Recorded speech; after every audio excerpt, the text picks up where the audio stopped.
only knew the behind the scenes here, if you only knew the behind the scenes, the making of a More Perfect Union, if y'all hopped in the show chat, it only rivals the YouTube group chat. You're listening to and streaming More Perfect Union on KBLA Talk 1580. I'm Dr. Nii-Quartelai Corte. Always delighted to be in conversation with two of our regular contributors, Beyond Impact CEO Vincent Jones and politics and pop culture contributor and Bowie State University executive in residence Al Reynolds. Gents, welcome back to the show.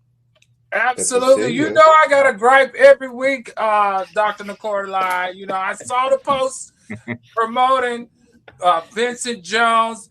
Who that other man beside him, Harpo? Because that is not me on that picture. I don't know who he is. He fine, though. I know that ain't me. And look at you today. You're repping the beauty in black up right there with the little look going on, Dr. Al. Look. There are people that apparently have been mistaking you for Boris Kojo in these. I'll take that one. Did you hear, Al? I didn't. Let me post about that. All right. Well, let's get into it. Let's start with a genuine underdog story. State Representative Angie Nixon just defeated Alex Vindman, the presumed frontrunner to win Florida's Democratic Senate primary, in an upset that has energized progressives statewide for the first time in years. And the money gap makes it almost unbelievable. Nixon raised only $975,000 and spent a mere $60,000 on advertising, while Vindman raised more than $16.3 million and spent $2.2 million on ads alone. Nixon won by 12 percentage points, beating Vindman in nearly every major metro area in the state. Vincent, from a strategy standpoint, how does a candidate with a fraction of the money win by double digits, and what actually happened on the ground? So I think there are two things about the story that stand out to me. The first is that if Angie Nixon, she's been in office, I think, for 3 terms. So people have voted for her multiple times. And Vindman, he never ran before, so no one ever voted for him. So I don't know how he thought that just by having money and not being in the trenches, knocking on doors, going to people's events every day in, day out, was going to win him an election. But Angie knew that she was going to be able to win because she was doing that work. That's one part. The challenge now for Angie is winning statewide in the general election, because the primary is one thing, the general election is something else. And general elections are difficult to win by going door to door and doing grassroots work. You do have to have the resources to be able to be on the air, to be on radio, like shows like yours, to be able to get your message out there. And if she can't get that money, it'll be very hard to be able to find her opponent and to defend against attacks that are going to come towards her. Al, I've got to ask you, is this a Florida story? Is this a Florida story, or is this a national preview of something bigger for the Democratic left? Well, let me tell you something about Florida. Florida should have actually its own constitution, because everything in Florida is just different. And it's just weird, because let's really examine this. Even though Angie Nixon has been, there for a long time, and this is her 3rd term, she still is a socialist. And she still is, when you roll up your sleeve, a labor organizer. So, I think that for Florida, that's what's resonating on the Democratic aisle right now. Now, for me, I didn't feel like that this was anything new. The shocking part was that Alex spent so much money. What an idiot, if you ask me. The hard part is, like my brother Jones said, is facing the Republican Senator Ashley Moody in November. This is when we will see if these actual tactics actually work, because this is the issue or the lesson for both parties. We all know that we are obsessed with algorithms. We are obsessed with viral videos. We are obsessed with fundraising totals. And we're also obsessed with television ads. Well, apparently somebody remembered that politics still involve knocking on doors. So what worked for her with Alex may not necessarily work for her as she moves into, against Moody. I'm concerned about it, but at the same time, think about it. You can buy an advertisement. You can buy a consultant, which is probably what the Republicans have been doing in Florida for a long time, but you still can't buy somebody's vote, like and have it mailed to your doorstep. And that's what she is campaigning on. And to be honest, if she creates a trend around that, if she creates a motto around that, I think she may have a chance. Well, we'll certainly be watching. Vincent, the Cook Political Report, they're watching, and they still rate Florida Senate seat as a solid R for the general. Does the primary win like this, does it actually move the needle in November, or is it really just a symbolic win? I don't think it moves the needle for November. I also do not think it's just symbolic, because even though she's a Democratic socialist, even though she won, the fact that she's a Democratic socialist is a big deal. And the fact that we're seeing more people even just align themselves with that party it shows a sign of the time, and we're seeing more and more of them winning. And it's saying something about how people are feeling on the ground. And I think if you think back to, a cold day in Iowa, several years, what was that, 2008, when Obama surprised everybody and won. And because he really expanded the electorate with young people, especially young people. And that surprise did help him to galvanize his campaign. Mm-hmm. And I was looking at some of the numbers. A lot of the stuff is not out yet. It does seem that she either may have enlarged the electorate, or if she didn't enlarge the electorate, she might have activated a key part of the electorate that Obama had energized before and Vindman couldn't. Now, if that base stays activated, and if they feel this is their moment, that perhaps they will turn this win into a bigger victory. That may not mean she wins for the Senate, but it might mean that they are able to expand the folks who are open to seeing a non-Republican in a Senate seat, in a gubernatorial house, or wherever it might be. This is what I think, truly from my gut. If she makes the campaign about people want to feel heard right now before they're asked for their vote. And I think if she rides that horse to November, I think she's going to get more traction than she ever thought was possible in the state. I think wherever you stand on the party line, you want to feel heard more than ever before you ask somebody for your vote. That's just the sentiment for me. And I used to live in that weird ass state. Yeah. Well, speaking of weird stuff, weird A stuff, since we are live here. I went to happy hour. It's not y'all's fault. We gonna send you that FCC bill. I want to talk about the Department of Justice. The Justice Department is planning to send around 1,000 monitors to polling places this fall, described as likely the largest deployment under a Republican president. For comparison, the Biden DOJ sent monitors to 86 jurisdictions in 2024 and 64 jurisdictions in 2022. Vincent, how should Black and brown voters interpret a number like this? Should it be reassuring or alarming? I think it's a story, but it's not a story that I'm concerned about as much. To be honest, because I think the administration wants people to see that number. 1,000 is a very specific number. I remember years ago when in California there was the Prop 8 campaign to take away the rights for gays, lesbians, and married. And that campaign said they have 1 million yard signs out around California. That was not the truth.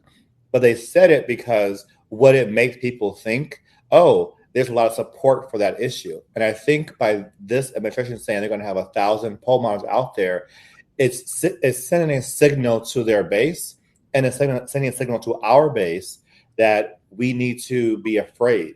And we need not be afraid. Instead, we need to have 10,000 of our volunteers doing poll monitoring too, because we have a right to do that. We need to have more of our folks sign up to actually work the polls, not the polls, but the election polls, to be able to make sure that they can stop any wrongdoing from anyone that Trump sends to a polling site.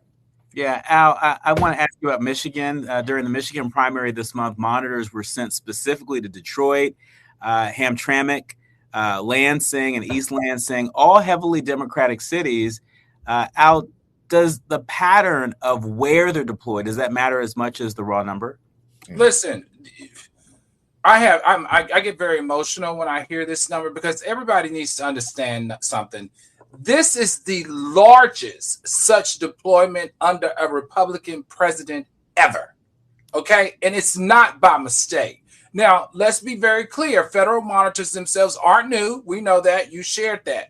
The DOJ has monitored elections for decades to enforce that we are following the federal voting laws. But when you increase that number to that largest in the history ever, you know, some people might interpret it as protection. Not me. I interpret it as intimidation. It's even with that. It's even with the White House directive. It's purposeful. It's intentional. And it's something that's been very successful that he's been using intimidation in order to get people to do what he wants them to do. And that's not show up to the polls. Now, we all know that people of color hate being monitored, surveillanced, examined extra because we feel like there's something else you might find about us that makes us possibly a target of some sorts on either side. That's even the brown community as well. So I don't care whether it's in Detroit, whether it's in Chicago, whether it's in Atlanta or any of the other places you mentioned. Monitoring for a large population, especially the black and brown, stands for intimidation. I don't like it. Democracy doesn't only require counting the votes, it requires people believing the count, as well as allowing people to cast their vote. When you put in intimidation tactics in this way, you're not just monitoring for protection. You're monitoring to make sure people at the levels that they want to be at the polls don't show up at the polls. Yeah. When we come forward, I want to dig into this Karmelo Anthony case. For folks who are less familiar, a visiting judge just removed the trial judge from Karmelo Anthony's case, in part because that judge gave a TV interview after sentencing where he said the jury got it right. Anthony was convicted in June and sentenced to 35 years for the killing of Austin Metcalf at a high school track meet. His defense argued self-defense. When we come forward, Al, I want to ask you, what does it say that a judge commenting publicly on his own case's outcomes was enough to get him recused? You're listening to and streaming A More Perfect Union on KBLA Talk 1580. More when we come forward. You are listening to and streaming A More Perfect Union on KBLA Talk 1580. I'm Dr. Nii-Quartelai, and really delighted to be in conversation with Beyond Impact CEO Vincent Jones. There he is on your screen for the people who are streaming on YouTube. It might be screaming too. I don't know. And then we have the one and only Al Reynolds, our politics and pop culture contributor. He's also executive in residence over at Bowie State University, where he teaches. You know, when Whitney Elizabeth Houston said, "Teach them well and let them lead the way," Al believed her. What? Exactly that. And so we salute you. We salute you. Just before the break, we were talking about the Karmelo Anthony case. They have experienced a little bit of a plot twist. And for folks who are less familiar, this visiting judge just removed the trial judge from the Karmelo Anthony case.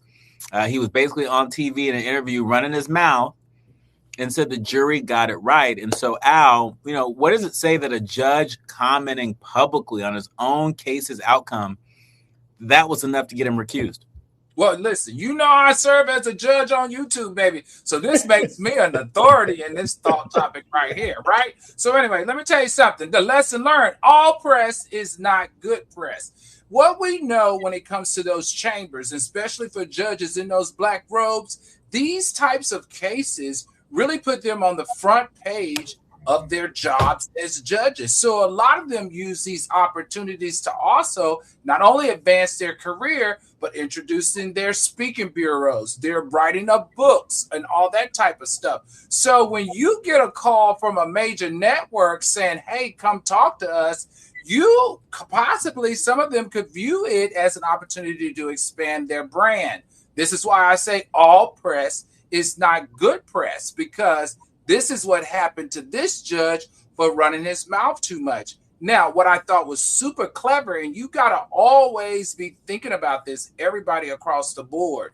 When people reach out to you from the press to do press, it's not always good, right? And I am somewhat of a conspiracy theorist. I think that this was done intentionally to set him up to see if he would say something to make this judge order a recusal and to discredit him in some form or fashion, which is exactly where it landed.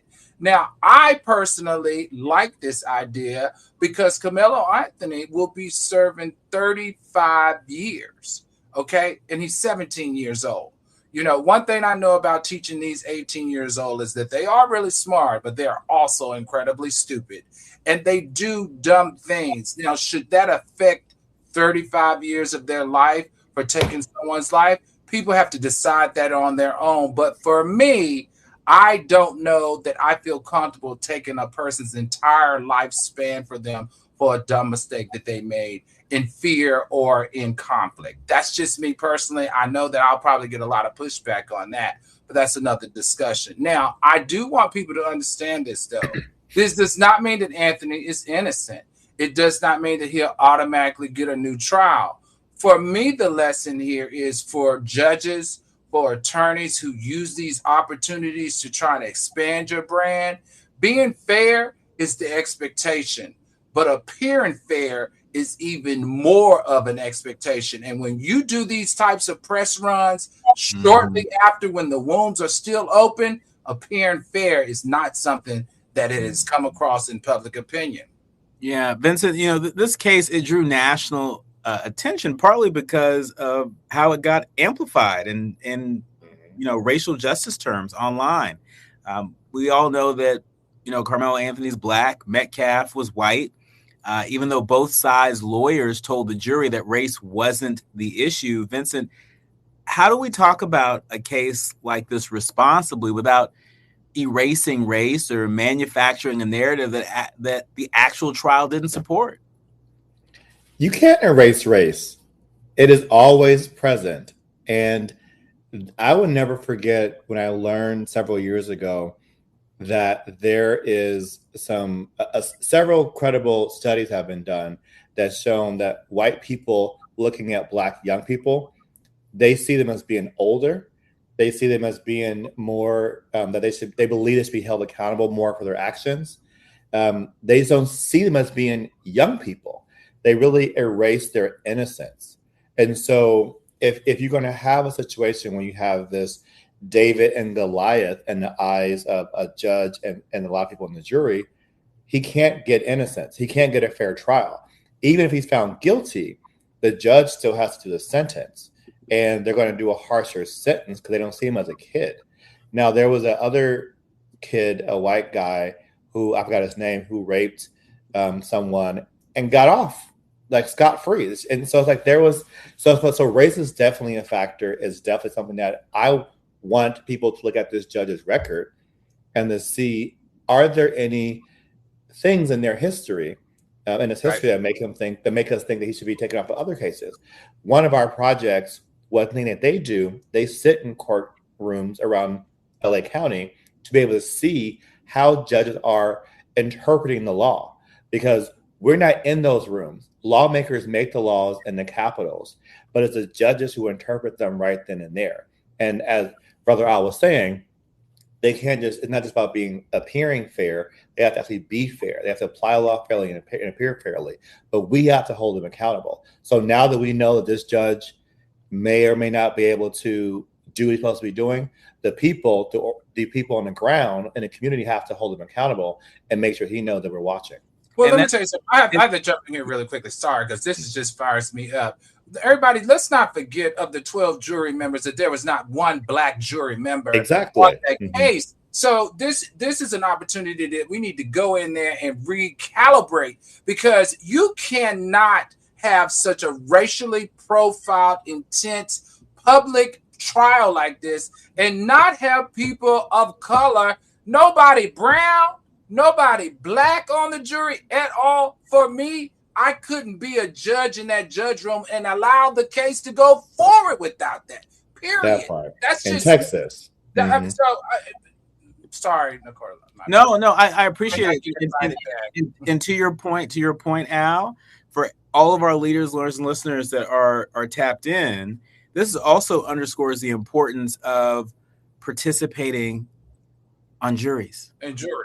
I mean, how many people out there, are trying to dodge jury duty, right? Avoid jury duty like it's the plague. And look, I get it. There are people that are missing out on, real wages, real money, right? But, this is also about delivering equal justice. And we know that our people don't always see equal justice applied under the law, right? But we get to be a part of that. But it's going to be harder to come by if we avoid being a part of juries. And so I just want to. I definitely hear that narrative, and I respect that narrative. But in these type of cases, you don't have that option. I'm pretty sure there were some black or brown people that showed up, because there's a lot of black or brown people that will miss work to go make a couple of dollars on a jury. I feel like it was intentional. I don't care if Obama went to go sit on that jury. I think they would have found a reason to put him out. That's just how I feel about this case. Something about it in the milk ain't clean. I will continue to say that, and that is why we're where we're at right now. Right, but hold up, because while there have been historically efforts to remove us from juries, to scuttle our participation in juries, we still make our effort, right? We are clear-eyed in terms of the game that the opposition to justice is playing, right? But we don't give in either, right? And so I think it's critically important. I want to switch gears and talk about the U.S. national debt hitting $40 trillion. $40 trillion, the federal debt. It hit this record $40 trillion this week, according to the Treasury Department. It's a milestone that carries real consequences for Americans and businesses and for the government for years to come. This is arriving far sooner than expected. You all might remember that the Congressional Budget Office projected back in 2023 that we wouldn't hit this number until fiscal year 2028. Well, as of July, that works out roughly to $116,000 of national debt for every single American. Part of what's accelerating this is lost tariff revenue, let's call it what it is, tied to Trump's invalidated tariffs. Interest payments alone are on track to top $1 trillion this fiscal year, more than defense, more than Medicare. Vincent, you talk to everyday working people about a whole range of issues, including finances. Does a number like $40 trillion mean anything to the average family, or is it too abstract to register? I think it's too abstract to register. I think the average family thinking about, in California, in LA, is like $5.86 for a gallon of gas, or it's, the price of eggs, the price of milk, those type of things. I do think there's an opportunity for Democrats to try to include this $40 trillion deficit into the affordability argument, because this debt that we're paying is going to reduce the ability of the government to be able to assist with programs down in the future. Even tax cuts. It'd be harder for the government to do tax cuts because there's so much debt that's there. And it makes it difficult for the government to do more to actually address affordability. But like most people couldn't even tell you how many zeros are in $40 trillion. So to be able to really imagine it is hard. But what I want to know is how much of that $40 trillion went to the Trump family's pockets. That's a very good question. That's an important question. And, Al, I want to ask you this question, politically speaking, of course. Does either party actually have an incentive to fix this, or is deficit spending just the water we're all swimming in for now? Well, I mean, this is so interesting to me because Republicans like tax cuts and Democrats defend major spending programs because that's just how we land, right? Both the Republicans and the Democrats. I want people to understand the depth of this. This is the largest ever. Okay. It's the largest for the first time. And you share with us it's about $116,000 every person in America. Well, for the average African American, we don't make $118, $116, $117,000 a year. Guys, the interest on 40 trillion is 1 trillion. Okay. You know what I mean? So to put this in perspective, I think the silver lining here is if you want us to help bring the debt down, you got to employ everybody. Instead of creating these programs to cut the black middle class, if you want to get rid of this, you should be creating a larger black middle class. Mm-hmm. You should be creating economic opportunities where we're all making $118,000. And that's partisan regardless, right? Whether you're a Democrat or a Republican. If you're trying to get this national debt down, then you've got to give jobs to everybody to help pay for it. That's my opinion, right? I think that if I see any silver lining in the debt, that would be a campaign that I would be a part of. Put black people back to work. Put programs that put that middle class of black people back together again instead of creating programs or reducing programs or cutting programs and changing laws that take the black middle class out. Because at the end of the day, if you don't, you're going to have to handle this by yourself because we're good. Mm. Well, speaking of being good, there's a member of the Bus family that is not so good. When we come forward, Lakers family drama at the $1 billion level, not the $1 trillion level, the $1 billion level, and a story about HBCUs uncovering history that we didn't even know we'd lost. Listening to and streaming A More Perfect Union on KBLA Talk 1580. More when we come forward. All right. Now, look, we all have a little bit of family drama, but the difference is we don't have a $1 billion franchise that is on the bubble. And so, look, Al, I know you cover pop culture. I want to go to you first. But let me first orient our community of leaders, learners, and listeners. Lakers governor Jeannie Buss is legally contesting her siblings' plan to sell the family's remaining 17.8% ownership stake in the team to Bob Iger and Josh Kushner. Buss's attorneys say that a 2017 court ruling requires that no sale happen without approval from Jeannie, Janie, and Joey Buss as co-trustees. Iger and Kushner's $12.5 billion offer is actually a premium over what current owner Mark Walter paid just last year for the Lakers. If the sale goes through, Buss would lose her status as controlling owner since NBA rules require a governor to hold at least 15% of the team. Al, beyond the money, what does it mean that this is happening to the Lakers specifically, a franchise that's so tied to Jeannie's father's legacy? What you mean beyond the money? Boy, this is $2 billion. What are you talking about beyond the money? This is all about the money. Show me the money, baby. I would be just like the daggone siblings. I would put it out of here. I don't care. Nice to see you, Jeannie. Jerry Buss died. What is her name? Gosh, I forgot. Jeannie Buss? Yeah. The siblings, let me tell you something. Would I not get my cut and keep it moving? Yes, I would. For some people, it's one part of this is about heritage, and one part of this is about liquidity. One part about this is about if you are a football fan. These are rich people problems to me. A basketball fan? Yeah, basketball fan. What did I say? Football. All I can see is money. I'm sorry. This is family business problems to me. I get it. I understand. But there are $1 billion involved here. That little percentage that they own is $2.2 billion of the $12 billion.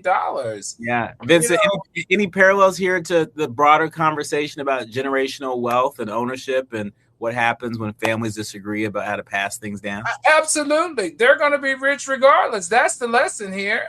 In succession, and he did a good job of amassing a great deal of wealth. He turned it over to his kids. You guys know I used to manage super wealthy people. This is not the first time that this family has had this conversation. Let's be very clear. It didn't just happen overnight. But I will say, I think there's a little bit different. I have a different angle on it. I think it's actually more of a gender issue. Because of the kids? How so? Because I think, I remember, there's a famous scene in Mommy Dearest where Joan Crawford says, "Don't F with me, fellas. It's not my first time at the rodeo." Where they were underestimating her abilities. And I think that women like Jeannie Buss, who have succeeded in a mostly male-dominated world, are still often faced with these moments of being underestimated. And she is the governor of the team. She is the leader of the company within the National League. And the brothers, without consulting her or getting her approval, are saying, "Oh no, she's just over there. We want to do this ourselves." Yeah. So I think there's a different element to it. I think money's a part of it, but as Alcel said, they already have money. I think for her, it's really about wanting to be respected for what she has done for the team. Yeah, and you gotta remember these are her siblings. And speaking of wanting to be respected, in our final minutes, I want to get this story in about the Getty HBCUs. Getty Images has a grant.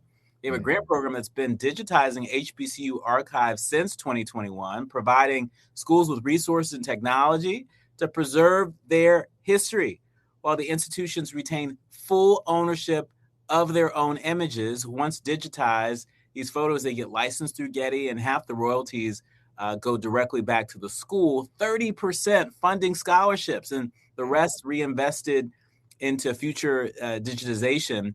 In 5 years, this has grown from 4 founding schools, including Claflin University, North Carolina Central, Jackson State, and Prairie View A&M, into a much bigger effort. Al, I've got to ask you quickly, why does preserving this kind of visual history matter as much as any policy fight that we talked about today? Baby, this means more than anything to me, because if you don't preserve your history, what happens? Eventually, somebody else will get to decide what your history was. I love this. That's right. I love it too. And Vincent, I know that you have a lot to say, but this is all we got today. I appreciate you both.